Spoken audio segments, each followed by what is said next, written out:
Assalamualaikum warahmatullahi wabarakatuh. Baiklah, kami dari kelompok 1 akan mempresentasikan makalah kami dengan judul Gambaran Umum Sejarah Peradaban Islam.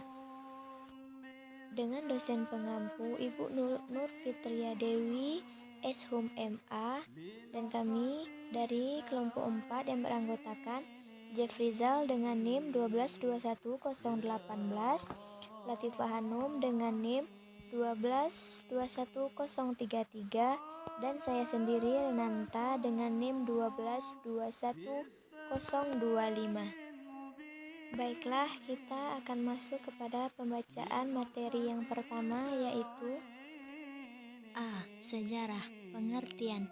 Sejarah secara etimologi berasal dari bahasa Arab yaitu syajarotun yang berarti pohon.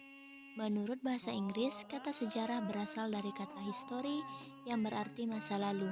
Istilah sejarah dikenal dengan tarikh, yakni cabang ilmu pengetahuan yang berkenaan dengan teknologi berbagai peristiwa.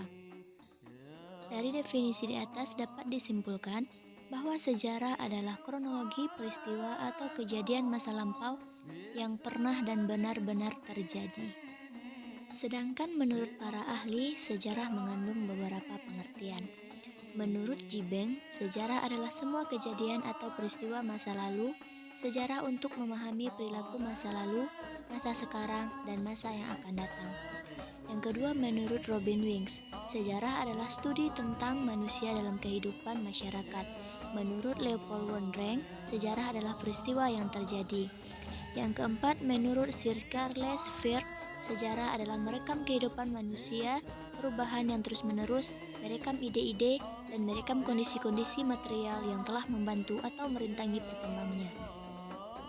Yang terakhir, menurut John Toss, sejarah adalah memori kolektif, pengalaman melalui pengembangan suatu rasa identitas sosial manusia dan prospek manusia tersebut di masa yang akan datang. Orang sejarawan barat memberikan pengertian sejarah sebagai berikut.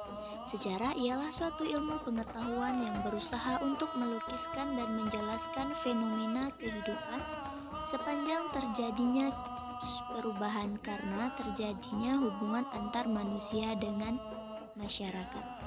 yang kedua, unsur-unsur sejarah. Satu, manusia. Yang dimaksud dengan sejarah adalah sejarah dari manusia, bukan dari binatang.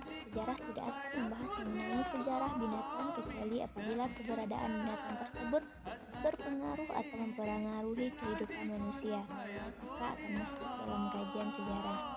Yang kedua, ruang atau tempat, yaitu tempat terjadinya suatu peristiwa. Dan yang ketiga adalah waktu. Yang ketiga, contoh peristiwa sejarah. Yang pertama, Proklamasi Kemerdekaan Indonesia.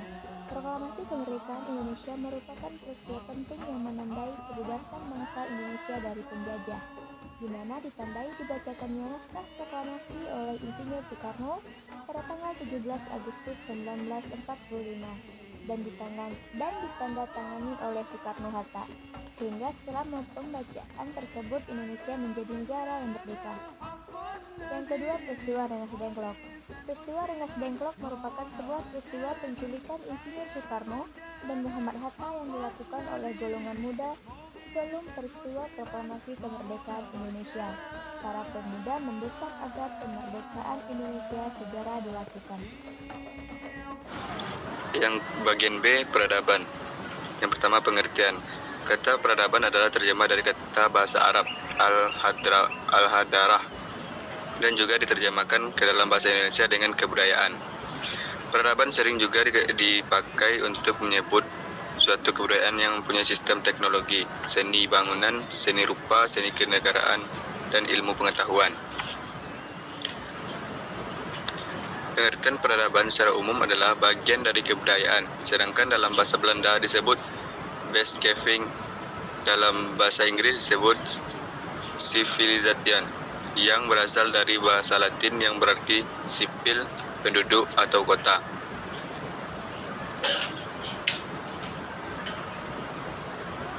Jadi dapat dikatakan bahwa peradaban menurut bahasa adalah keadaan menjadi penduduk yang memiliki kemajuan berarti lebih baik.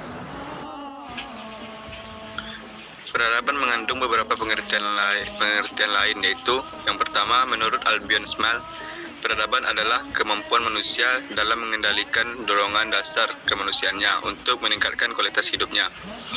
Menurut Huntington, peradaban adalah sebuah identitas dari budaya yang teridentifikasi melalui dasar dalam unsur-unsur objektif umum seperti bahasa, sejarah, agama, kebiasaan, dan institusi. Menurut Sheikh Naqib Al-Attas yang dikutip oleh Amir Rahman mengungkapkan bahwa peradaban ialah keadaan kehidupan insan bermasyarakatnya yang telah mencapai taraf kehalusan tata susila. Menurut Badri Yatim, pendapat bahwa sejarah merupakan sesuatu yang dipakai untuk bagian-bagian dan unsur-unsur dari kebudayaan yang halus dan indah. Yang kedua, hubungan kebudayaan dengan peradaban. Yang pertama, peradaban dan kebudayaan sama-sama menunjukkan pada seluruh pandangan hidup manusia, dan keduanya sama-sama mencakup nilai norma, institusi, dan pola-pola yang menjadi bagian terpenting dari suatu masyarakat. Yang kedua, menurut pendapat Oswald Spengler yang dikutip dari Samuel Huntington, bila berpendapat bahwa hubungan kebudayaan dan peradaban adalah kebudayaan untuk menunjukkan upaya manusia yang masih terus berlanjut, sedangkan peradaban untuk menunjukkan titik akhir dari kegiatan. Contoh hubungan kebudayaan dengan peradaban. Yang pertama adalah arsitektur, yang kedua ada pasar, yang ketiga ada media. Demikianlah pemaparan materi dari kelompok 1. Jika terdapat kesalahan kata, kami mohon maaf, dan kami akhiri dengan Assalamualaikum warahmatullahi wabarakatuh.